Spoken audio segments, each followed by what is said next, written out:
Hi, everybody. So, today I want to talk about the idea of fulfillment because it's something that's been coming up a lot. It's something um, people have been coming to me and asking me advice about, and different people just kind of feeling this sense of unease and this, yeah, just like kind of sense of unfulfillment um, in their lives. It's like can't really place it anywhere, but it's just like a sense that something's missing, or like an incompleteness.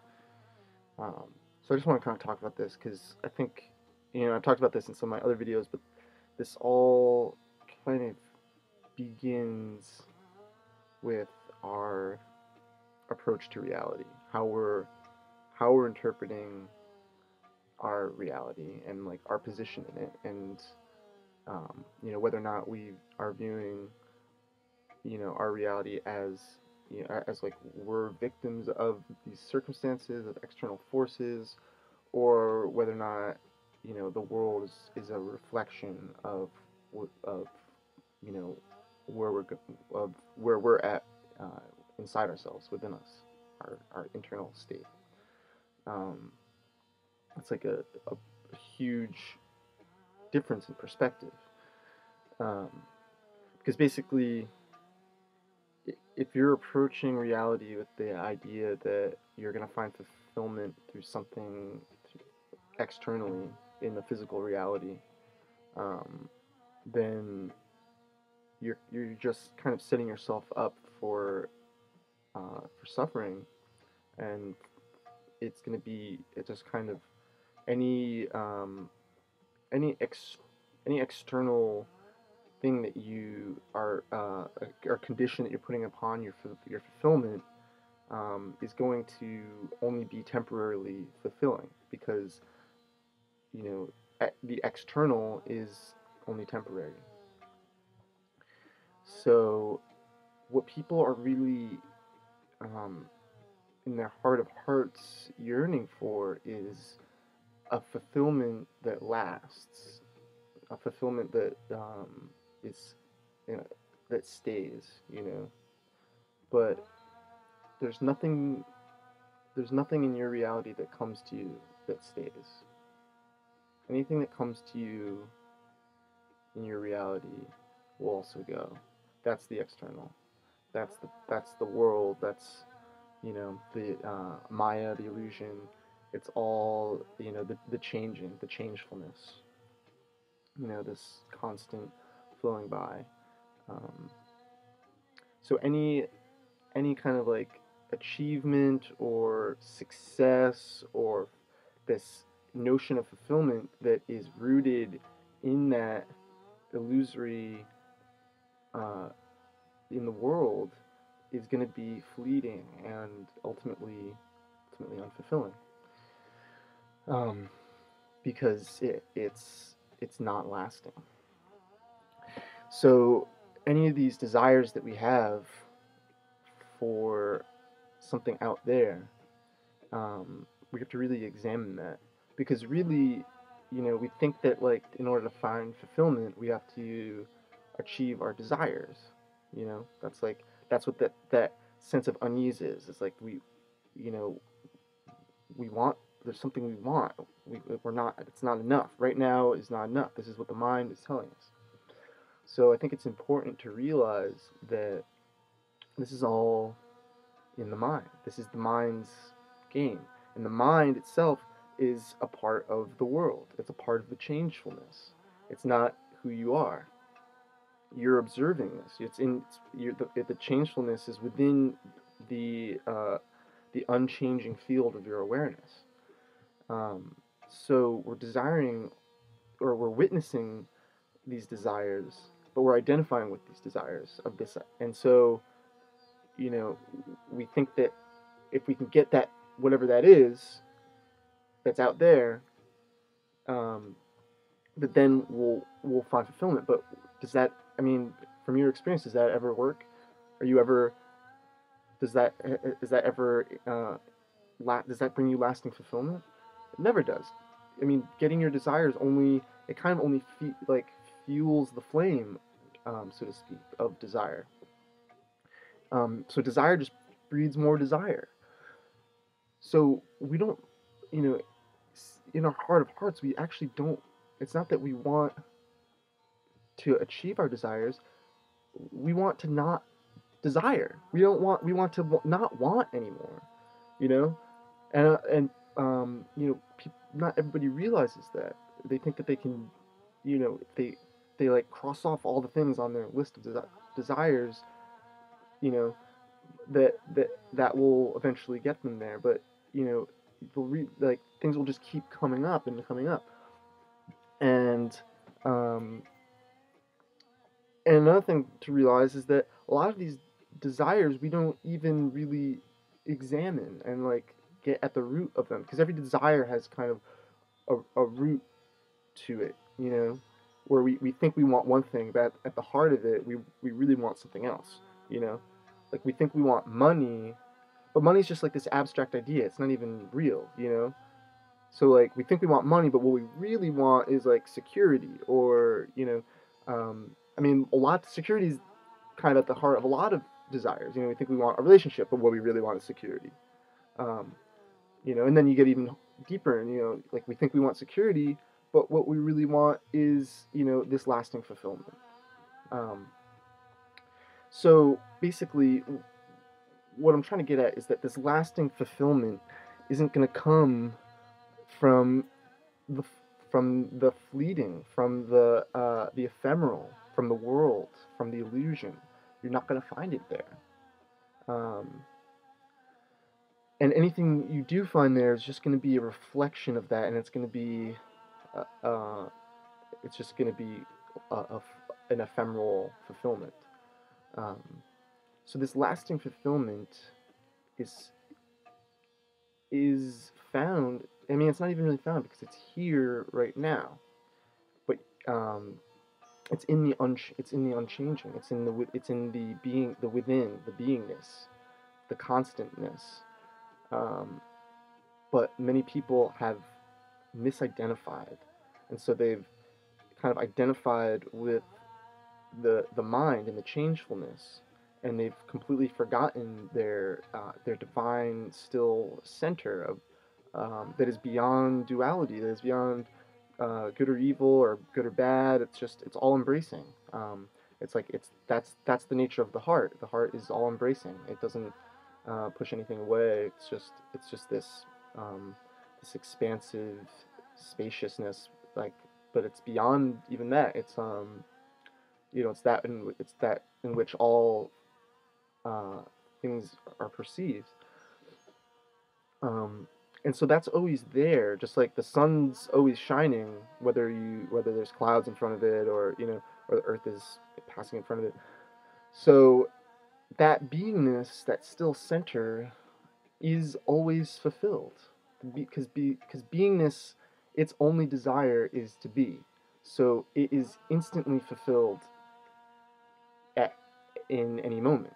It is a constant, and so in that way, it isn't participating in time. It's the still center from which the passage of time and the changefulness can be observed.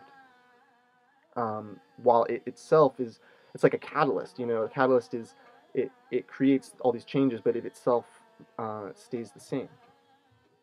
So we're like uh, we are that. Uh, we are that like transcendental uh, no thing, like it's not even a we are that which is not a phenomena. Everything else is phenomenal. um and so we are that beingness, and so that instant fulfillment, it's like more instant than instant, because it's not in time. It's always in this blissful, joyful state, because like I said, because its only desire is to be, and so it is, and you are that. So, but you are either recognizing that, or you're not, or you're caught up, or you're in the delusion of the changefulness, and you're identifying with the ego identity, which is itself an illusion. It's not real. It's changing, and it will pass also. It's something that's has come to your awareness, but will also leave your awareness. So ultimately, it's about like a shift of focus. So if you're identifying with the ego mind identity, which is part of the world, it's invested in the world, and it's a part of time. It's a part of this changefulness, um, and so it's the mind will constantly tell you that you're not enough, that it's not enough, that something we need to do something. The mind needs to do. You don't need to do anything. There's nothing to do. But the mind can't handle this. The mind, it's all about doing. It's all about figuring things out. And it's like it's the thing that's like, oh, we need to like figure all this out. We need to know what's gonna happen. We need to, like it's the thing that's and basically the mind is what has kind of it's almost become a prison for your beingness, or for itself. It's like the mind has built this prison around itself, and so all of our problems and all of our hangups are all based on this identification with the mind and ego identity in this, which is all invested in time, and um, and so like the mind loves the idea of a spiritual path, you know, or because it means that you're not enough right now, right in this moment now, you know. If you do enough asana, you do your sadhana, you do your practice, you do some mantras, all this like all this work, push, go, do, that's the mind. That's the mind, because it's the mind can't deal with the fact that the now is enough. That it's because that would render the mind useless, basically, and the ego identity. The ego identity refuses to surrender to its unreality. Um, so like this return to like just basic awareness, and shifting back, bringing yourself back to the beingness that is still there. It's always there, So it's like you're always here, and it's always now. Like time, you in reality you aren't a part of time. You're just witnessing this go by. So in that way, like to find getting back to fulfillment, like it's not about attaining anything. It's about recognizing that at any moment you are perfect, that you're enough, that you are that. You are that transcendental, like you glorious, inexplicable. You are that which is beyond words, which is beyond form. Um, it's like you are consciousness itself. So there's nothing that you don't. You are abundance itself. There is no lack. So there's no desire. There. But the mind again will tell you that you need the world has something for you. It doesn't want it to be. It's like because then the game's over, or the mind thinks that. And so the mind has this extreme resistance to this idea of being in the now and being still, and not the mind thinks that there needs to be something to do. There has to be something to do. There has to be something to fix or change or something. It's like and so it will take you out of the now, like the perfection of presence, which can only exist in the now. The past does not exist. It's a part of the mind. It's a concept. It's a notion. The future does not exist. Again, a concept, a notion. So what are we left with? What are we left with that is not a concept, that is not a notion? What actually is? And if you sit with yourself, and you really pay attention, you go inward, you'll realize that the all you can say that is this beingness. That's the constant. That's the truth. Like, the truth is, you are the truth. And when, you can understand that on an intellectual level, but it's still the mind playing these games. It has to be felt in the heart. It has to blossom in the heart. And then when it does, you will still have a life that will unfold. And, like, you will but basically, when you remain in presence, when you remain in awareness, the appropriate if action is needed, the appropriate action, you will know instantaneously. It'll be a spontaneous, uh, in the moment action. You will know exactly what needs to happen. You won't your ego mind won't be getting in the way and being like, is this the right thing? Do I do this? Should I do this? Planning out, like, trying to make things work. And so it's like, we have to, like, the mind is like, it's like you're the king of the castle, or the queen of the castle, and you've fallen asleep, and your servant, which is the mind, while you've been sleeping, has taken your crown, your I am crown, and been going around being like, I'm the king, or I'm the queen, blah blah blah, and going around parading around, and it's like, no, it's like you're waking up, and and it's like, no, you are my servant. I'm, so you have to recognize that you are not the mind. You are not this mind ego identity that has this story and this autobiography, and these desires and hangups. That's the mind. So you are the infinite oneness of being that is now awakening to this whole grand scheme I mean, you designed this. This is all you. Um, so as this truth begins to blossom in the heart, at any moment you can bring yourself back, and it's like a remembrance of, you're like, oh yeah, I am fulfilled. This is it. I'm this is my moment. I'm I am that I am that. You know?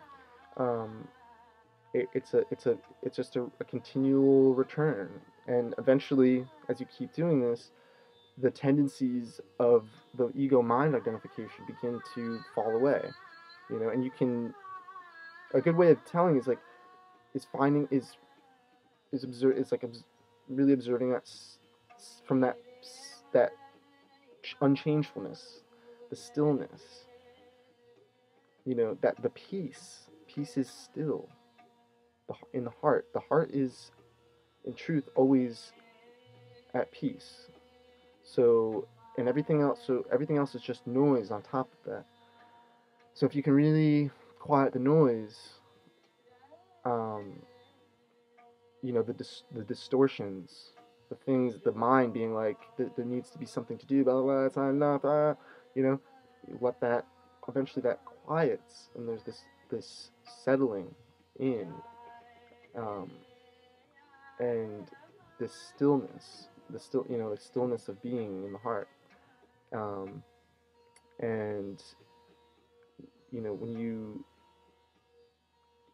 you abide there, there's no you realize there's nowhere to go, there's nothing to do, you're complete, you are it, like,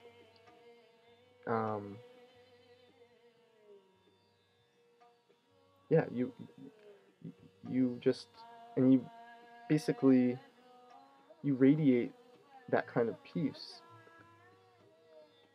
um, and so you don't, like, there's this relaxation, this kind of, it's like this kind of, you can feel this kind of ease, because the pressure's off. You realize you don't have to be anybody, because you aren't anybody. You know, you're not a thing. You are transcendental. So you can just kind of relax, you know, and you can kind of like let others off the hook too and be like, you know, everybody's trying to be somebody. You know, we were constantly taught when we're kids, like you have to be so. Like, what are you gonna be when you grow up? What are you gonna be? You know, you're not enough right now. What are you gonna be? You know, you have to do something. You have to be somebody. You have to build this ego identity. You know, build up this thing that's like not even real. You know, so when you can kind of like let go of that need to be somebody, you'll find that you'll have a lot more relaxed interactions with people. They'll recognize that because they'll be like, ooh, this is really nice talking to you because, you know, I don't, because they'll relax too. They'll realize they don't have to be anybody either, you know. 'Cause then it's just self talking to self in the mirror, you know. And if you love yourself, then it's just this loving mutual energy exchange, um, of self knowing itself more. Um, but then and then, you know, like, but if you're out of touch with that, if you don't to know yourself, if you're too caught up in the mind identity and the distortions, um, then you won't. It's like the surface of a lake or something, or of some water. You know, it's like anytime there's a thought, there's a ripple. You know, and you're like trying to look at your reflection in the water, but anytime you have thoughts, like the thoughts are just like there's waves and like crashing, and it's like you can't. Your reflection is all distorted from that. So like the mind is supposed to be like that clear mirror. You settle it, and the ripples die down, and then there's this clear reflection, and you can see your true self shining back at you.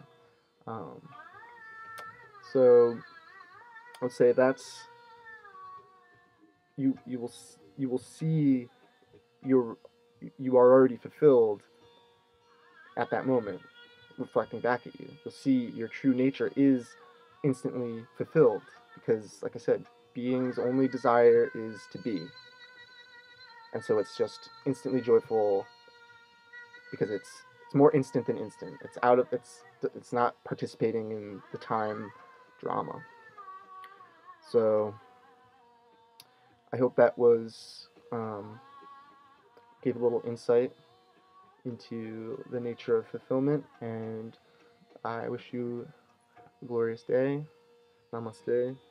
Much love. Until next time. I'll turn this thing off.